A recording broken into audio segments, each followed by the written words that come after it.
Assalamualaikum warahmatullahi wabarakatuh. Yang kami hormati Bapak Adi Nurjadi sebagai dosen pengampu mata kuliah pengantar bisnis dan teman-teman sekalian yang saya banggakan. Berikut hasil tugas kerja kami kelompok 3 yang beranggotakan Yunita Dewi dengan nomor 027, Selvin Rindasari dengan nomor 302, saya sendiri Bella Amanda dengan nomor 003. Berikut ada PT Indofood. Sejarah PT Indofood yaitu salah satu perusahaan makanan terkemuka di Indonesia, didirikan pada tahun 1990. Perusahaan ini memiliki berbagai merek ternama seperti Indomie, Wokmi, PepsiCo, dan Frito-Lay. Indofood memiliki berbagai divisi bisnis, termasuk makanan, minuman, boga agribisnis, distribusi, dan restoran. Perusahaan ini juga dikenal dengan produk mie instan, yaitu Indomie, yang telah menjadi makanan favorit di Indonesia dan diekspor melebihi dari 80 negara. Selain itu, Indofood juga memiliki berbagai merek minuman seperti teh kotak, Indospring, dan Indomilk. Indofood juga terlibat dalam sektor agribisnis, termasuk produksi beras, tepung terigu, minyak sawit, dan gula. Perusahaan ini memiliki kebun sawit yang luas, merupakan salah satu produsen minyak kelapa terbesar di dunia. Selanjutnya ada manajemen perusahaan PT Indofood. Manajemen bisnis Indofood ini melibatkan berbagai segmen operasional yang dikelola dengan ketat. Mereka terlibat dalam produksi bahan makanan, mentah, pemrosesan, distribusi, dan penjualan produk jadi. PT Indofood ini juga memiliki rantai distribusi yang luas dan membantu memasarkan produk-produk mereka ke seluruh Indonesia. Selanjutnya akan dijelaskan oleh teman saya yaitu Yunita. Baik, terima kasih moderator. Di sini ada sumber daya manusia PT Indofood. Sementara itu, fungsi manajemen sumber daya manusia di PT Indofood ini adalah untuk mengelola tenaga kerja perusahaan. Fungsi ini meliputi rekrutmen, seleksi, pelatihan, evaluasi kinerja, pengembangan karir, kompensasi, dan manajemen hubungan kerja. Tujuan dari manajemen sumber daya manusia ini adalah untuk menciptakan lingkungan kerja yang produktif, memotivasi karyawan, dan menjaga kesejahteraan mereka untuk mencapai tujuan perusahaan.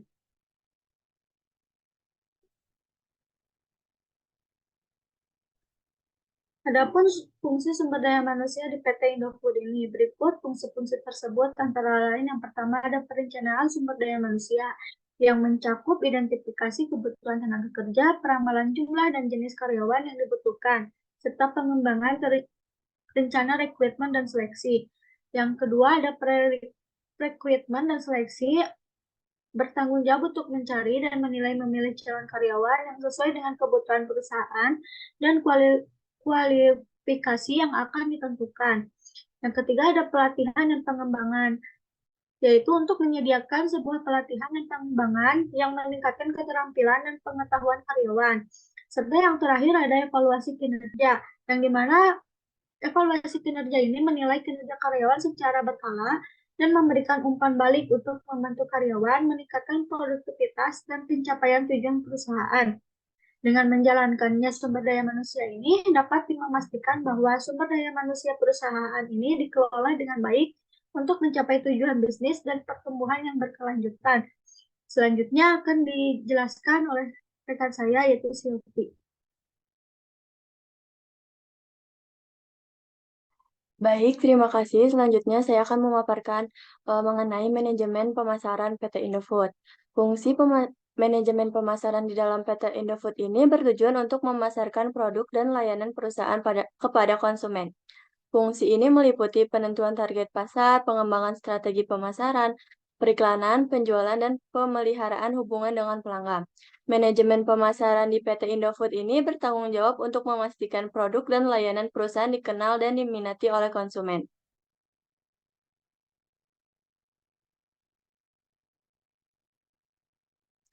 Lalu ada fungsi manajemen pemasaran PT Indofood, penelitian pasar, mengumpulkan data dan informasi tentang perilaku konsumen, tren pasar, pesaing, dan peluang bisnis untuk menginformasikan pengambilan keputusan pemasaran.